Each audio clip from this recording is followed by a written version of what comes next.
Takhle jsem prožila svůj poslední školní výlet.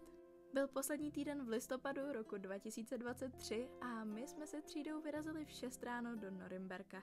Jeli s námi teda ještě 2 další třídy, nebo aspoň části z nich, a my jsme měli to štěstí, že jsme ukořistili místa úplně vepředu.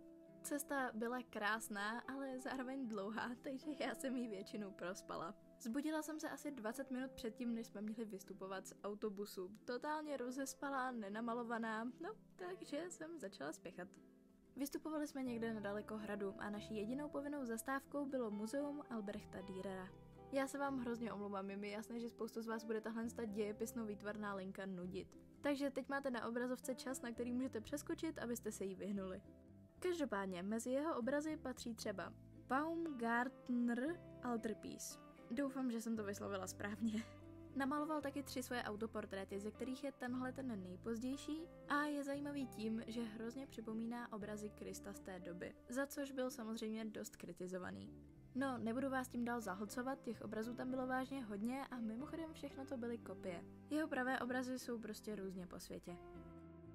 Tohle muzeum je vytvořené v domě, kde on žil. To, že to není budova postavená přímo pro tenhle účel, je podle mě super v tom, že jsme měli šanci poznat starý německý dům.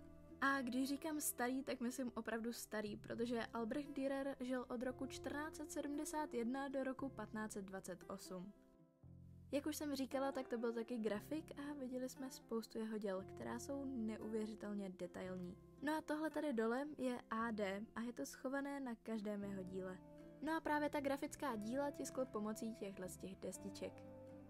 Určitě tohle z toho muzeum doporučuji, mají tam audioguidy jak v angličtině, tak v němčině a myslím si, že ještě snad v polštině nebo v ruštině, ale tím si nejsem úplně jistá. Nicméně krom části o něm, tam byla taky část o tom, jak se dřív dělaly třeba barvy a to pro mě bylo osobně docela dost zajímavé.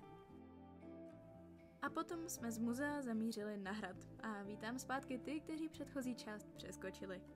Jo, a tady jsem stála v záběru Klárce. No, procházeli jsme si krásné ulice Norimberka, byli jsme rádi, že jsme nemuseli do školy a po asi 5 minutách chůze jsme se teda dostali na ten hrad. Byl bohužel zavřený, ale dalo se tam zadarmo vyjít na takovou vyhlídku. A z té jsme měli opravdu úžasný výhled na téměř celé město.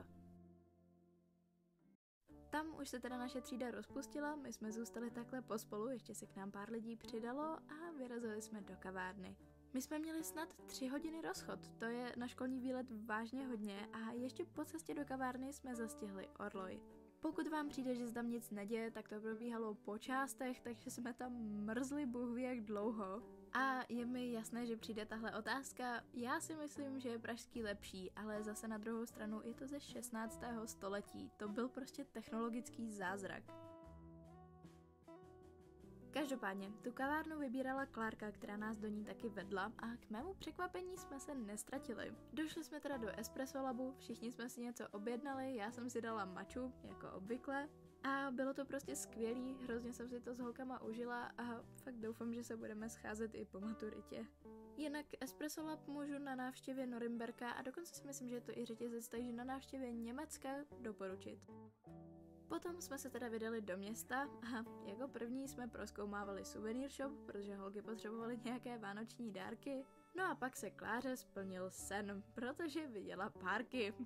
Tohle byla neuvěřitelně vtipná situace, ona si totiž prostě objednala bratwurst. Jenže ten pán jí dal 2 párky a my jsme si z ní dělali legraci a ona se smíchy rozbrečela a byla na nás hrozně naštvaná. Prostě bylo to fakt vtipné. A nebojte se, bylo to vtipné i pro ní, brečela fakt jenom smíchy.